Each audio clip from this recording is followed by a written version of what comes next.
Hello viewers, இன்னைக்கு நம்ம பார்க்க போறது Attack on Titan episode 87 part 2.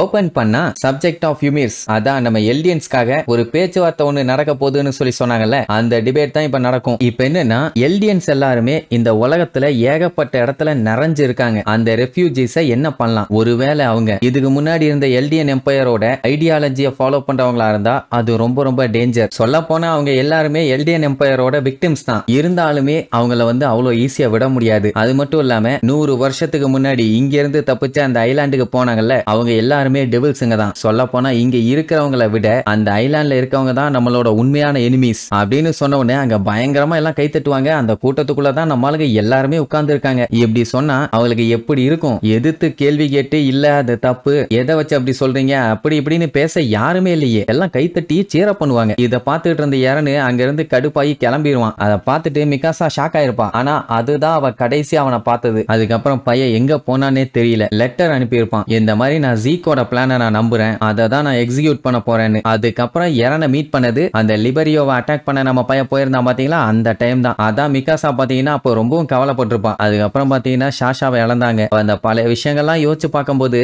அதான் நம்ம பையன் இவளை காப்பாத்தினான்ல, அதெல்லாம் அப்படியே ஃப்ளோவா பார்க்கும்போது முன்னாடி இருந்தே இதெல்லாமே டிசைட் பண்ணப்பட்டது தானா, அதை நம்மளால மாத்த முடியாதான்னு தோணும். இப்போ அவளுக்கு என்ன ஒரு குழப்பம்னா, அன்னைக்கு அவன் கேட்டான்ல நான் உனக்கு என்ன, நீ என்ன என்னவா பாக்குற, நீ எனக்கு யாரு என்னன்னு. அப்ப அவ ஃபேமிலின்னு சொல்லாம வேற ஏதாச்சும் ஒரு ஆன்சர், நல்ல ஆன்சரை கொடுத்திருந்தான்னா இதே மாதிரிதான் எல்லாமே நடந்திருக்குமா, இல்ல வேற ஏதாச்சும் மாற்றமா இருக்குமான்னு அவளுக்கு ஒரே குழப்பம். அப்படியே கட் பண்ணா இப்ப நம்ம எரனோட சைட்ல இருந்து எல்லாத்தையுமே காட்டுவாங்க. இதெல்லாம் எங்க ஸ்டார்ட் ஆச்சு? நான் சின்ன பையனா இருக்கும்போது ஆரம்பிச்சதா, இல்ல யுமிர் அந்த பண்ணிய திறந்து விட்டாலே அப்ப ஆரம்பிச்சதா, இல்ல இந்த சம்பவம் அந்த சம்பவம்னு ஏகப்பட்ட சம்பவங்கள் நடந்துச்சு அப்ப ஆரம்பிச்சதா? அதுவும் இல்ல, எல்லாமே என்னோட இஷ்டப்படி தான் நடக்குது. சொல்ல போனா என்னோட இஷ்டப்படி தான் நடக்கும் அப்படின்னு சொல்லிட்டு சில பல விஷயங்களை நம்ம கிட்ட டிஸ்கிரைப் பண்ணல, அதெல்லாம் என்னாச்சு ஏதாச்சுன்னு காட்டுவாங்க.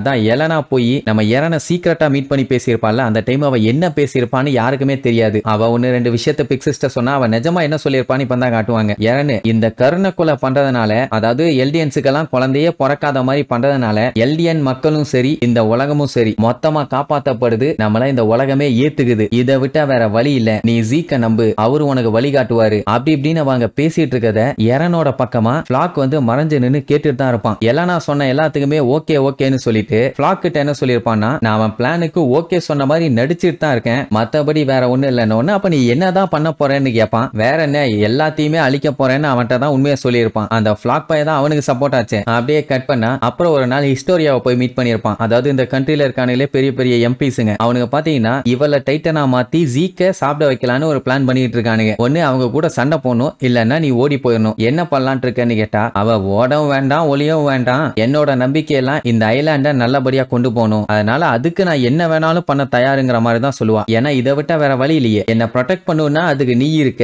இன்னும் நிறைய பேர் இருக்காங்க, சொல்ல போனா அதுவே எனக்கு போதுங்கிற மாதிரி சொல்லுவா. உடனே அவன் இருந்துட்டு உனக்கு இது ஓகே ஆனா எனக்கு இல்லாமா. அவளுக்கு நான் பயங்கரமா ஷாக் ஆகும், என்ன திடீர்னு இப்படி சொல்றான்னு. அப்பதான் ஃபிளாக் கிட்ட அவன் சொன்ன மேட்டரை காட்டுவாங்க. சொல்ல போனா அவங்கிட்ட தான் உண்மையே சொல்லியிருக்கான். சொல்ல போனா இந்த உலகமே நமக்கு எனிமீஸ் தான், அவங்க எல்லாத்தையுமே நான் அழிக்க போறேன், கடைசி ஒருத்தம் கூட மிஞ்ச மாட்டான் அப்படிங்கிற மாதிரி சொல்லியிருப்பான். அந்த விஷயத்தை இவகிட்டையும் சொல்லுவானா. ஹிஸ்டோரியாக்கு அப்படியே தூக்கி வாரி போடும். என்ன ஏறன்னு பேசிட்டு இருக்க, இந்த ஐலாண்டுக்கு வெளியில இருக்கவங்க எல்லாருமே நம்ம எனிமீஸ் எல்லாம் இல்ல, நீ அப்படி பண்ணினா ஏகப்பட்ட பேர் எதுக்காக சாகுறோன்னு கூட தெரியாம செத்துருவாங்க, சொல்ல போனா உங்க அம்மா மாதிரி தான், அத முதல்ல புரிஞ்சுக்கன்னு சொன்னா. அதெல்லாம் எனக்கு தெரியும், 2000 வருஷமா இது ஒரு சைக்கிளா கண்டினியூ ஆகி நடந்துகிட்டே இருக்குது, இதுக்கு ஒரு முடிவை கொண்டு வரணும்னா இத பண்ணித்தான் ஆகணும், வரலாறோட சேர்த்தி அதை தெரிஞ்ச சிவிலியன்ஸையே அழிச்சிட்டோம்னா எல்லாமே அழிஞ்சு போயிடலாம்பா. ஏன்னா இப்போ இவளுக்கு ஒரு குழந்தை பிறக்கும், அந்த குழந்தை இவளை சாப்பிடணும், அடுத்தடுத்து இது போய்கிட்டே இருக்கும். இந்த மாதிரி பேரண்ட்ஸை சாப்பிடுற குழந்தைங்க எனக்கு தேவையில்லை, இதை நான் நிறுத்தணும்பா. அப்ப ஹிஸ்டோரியா ரொம்ப பயந்து போய் அழுதுகிட்டே,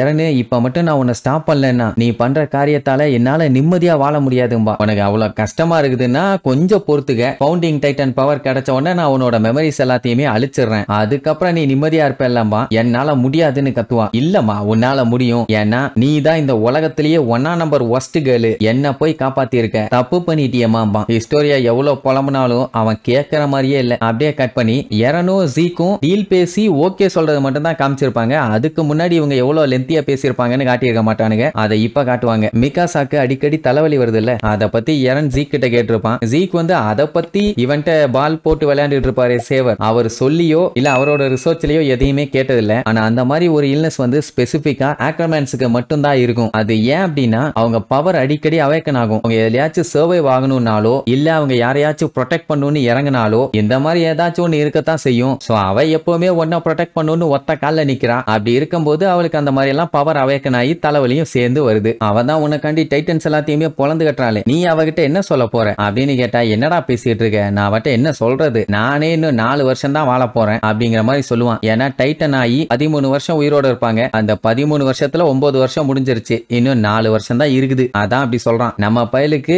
அவன் ஃப்ரெண்ட்ஸ் மேல அவ்வளவு அக்கறை, எப்படியாச்சும் அவங்கள காப்பாத்தணும், அதுக்காக என்ன வேணாலும் பண்ணலான்னு பையன் முடிவு பண்ணிட்டான். அப்படியே கட் பண்ணி அந்த போர் நடந்துட்டு இருந்த டைமை காட்டுறாங்க. அதான் மார்லே விசஸ் மிடில் ஈஸ்ட் அலையன்ஸ் கூட சண்டை போயிட்டு இருந்துச்சு. அந்த டைம் அவன் காலை அவனே கட் பண்ணிருப்பான். அப்பந்தான் டவுட் வராதுன்னு. சோ இது எல்லாமே அவன் பண்றது பாத்தீங்கன்னா அவனோட ஃப்ரெண்ட்ஸுகளுக்காக, அவங்க சந்தோஷமா வாழணும், அவங்களுக்கு எந்த ஒரு பிரச்சனையும் வந்துடக்கூடாது, அதுக்காக நான் என்ன வேணாலும் செய்வேன், இந்த உலகத்தையே எதிர்க்க தயாரா இருக்கேன் அப்படின்ட்டு தான் இப்போ இவன் இந்த மாதிரி வேலையை பண்ணிட்டு இருக்கான். மத்தபடி அவன் எல்லாத்தையும் வெறுக்கணும் கொல்லணும் அப்படிங்கிற ஐடியாவே இல்ல. அவனுக்கு தெரியும் இந்த ஐடியாவை சொன்னா யாரும் ஏத்துக்க மாட்டாங்கன்னு. ஆனா இதை பண்ணா மட்டும்தான் அவங்களை காப்பாற்ற முடியும்னா அதை பண்றதுக்கு நான் தயார்னு சொல்லிட்டு தான் அவன் பண்ணிட்டு இருக்கான். அப்படியே கட் பண்ணி இப்ப காட்டுறாங்க. ஒக்கா மக்கா மெயின்லேண்டுக்கு முன்னாடி ஏகப்பட்ட வார்ஷிப்புங்க லைனா அடுக்கடுக்கா நின்றுட்டு இருக்குதுங்க. மொத்த உலகமே இப்ப ஒண்ணு சேர்ந்துக்குச்சு. உலகத்துல உள்ள அத்தனை பெரிய சைஸ் கெனான்ஸையுமே ஒண்ணு சேர்த்து வச்சிருக்கானுங்க. எல்லாம் இந்த ரம்பிளிங்க தடுக்கிறதுக்காக தான். ஆக்சுவலா இப்படி எல்லாம் நடக்கிறதே ஒரு பெரிய அதிசயம். ஆனா அது சக்சஸ்ஃபுல்லா முடியணும், இல்லைன்னா கண்டிப்பா ஹியூமனிட்டியா அழிஞ்சு போயிடும், யாருமே உயிரோட மிஞ்ச மாட்டாங்க. இங்க ஸ்டாப் பண்ண முடியலன்னா அடுத்து அதான் நடக்க போகுது அப்படின்னு சொல்லிட்டு ரம்பிளிங் வர்றத தூரத்துல பார்த்துட்டு அட்டாக் பண்ணுங்கன்னு ஆர்டர் கொடுத்த அடுத்த செகண்ட் கண்ணா பின்னான்னு பீரங்கி வச்சு சுடுவாங்க. அந்த பெரிய பெரிய டைட்டன்ஸ் எல்லாம் பாத்தீங்கன்னா கடல்ல அப்படியே நீந்தி வந்துகிட்டு இருக்குதுங்க. பரவாயில்ல, அதுங்களுக்கு நீச்சல் அடிக்கலாம் தெரிஞ்சிருக்கு பாருங்களேன். இவங்களோட குண்டு பட்ட உடனே அதுகளோட பாடி எல்லாம் வெடிச்சு சில்லி சில்லியா சல்லி சல்லியா செதறும். ஒரு டைம் சுட்டுட்டு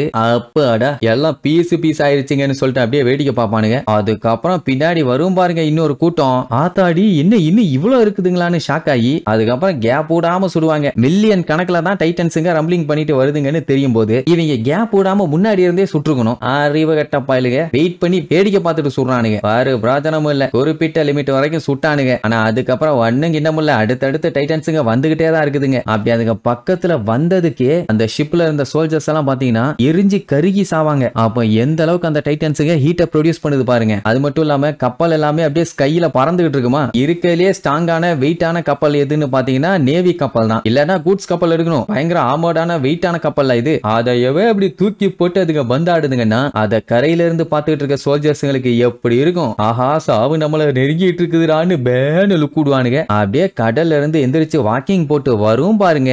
அருமையோ அருமை, எவ்வளவோ சுடுவானுங்க. வேலைக்கே ஆகல. பழனி மலைக்கு பாத யாத்திரை போற மாதிரியே அது பாட்டுக்கு வந்துகிட்டு இருக்குங்க. ஒரு லிமிட்டுக்கு மேல சோல்ஜர்ஸ் எல்லாத்துக்குமே தெரிஞ்சிருச்சு இதுங்களை தடுக்க முடியாதுன்னு. அதனால ஓடுவானுங்க விழுந்தடிச்சு ஓடுவானுங்க. பட் இவனுங்க என்னதான் ஓடினாலும் அந்த ஒரு கூட்டத்துக்கிட்ட இருந்து தப்பிக்க முடியாதே. டாப் ஆங்கிள் இருந்து காட்டுவானுங்க பாருங்க. பண்ணா இதுங்க ஹைட்டுக்கு மேல போய் பறக்கணும் அப்படின்னா தப்பிக்கலாம், கீழே இருந்தா கண்டிப்பா எல்லாம் காலி. வால் டைட்டன்ஸுங்களே அவ்வளவு பெருசுக்கு இருக்குதுங்க. அதுக்கு பின்னாடி எரன் வருவான் பாருங்க. எத்த தண்டி அது அவனே தான் அட்டாக் டைட்டன் அப்படின்னு அவனுக்கு கதறும் போது அத்தனை பேர்த்தோட மூஞ்சியும் காட்டுவானுங்க. மரண பயத்தை காட்டிட்டான் பரமா காட்டிட்டான். டைட்டன்ஸை வச்சு எங்க அம்மாவை என் கண்ணு முன்னாடியே சாப்பிட வச்சிங்கல்ல, எல்லாத்தையுமே அழிக்க போறேன்டா அப்படின்னு சொல்லிட்டு தான் வருவான். அப்பதான் டாப் ஆங்கிள் இருந்து அந்த டைட்டன்ஸ் எல்லாத்தையும் காட்டுவாங்க. சான்ஸே இல்ல, இந்த உலகத்துல எவனாலும் இதுகிட்ட இருந்து தப்பிக்கவே முடியாது. மொத்தத்துல சாலி முடிஞ்சு. இனி இதுக்கப்புறம் நம்ம ஆளுக எரனை தடுக்கிறேன்னு வந்து வேடிக்கை பார்க்க போறாங்களா இல்ல வந்து விளக்கமா தடி வாங்க போறாங்களான்னு அடுத்தடுத்த எபிசோட்ல பார்க்கலாம். டாடா.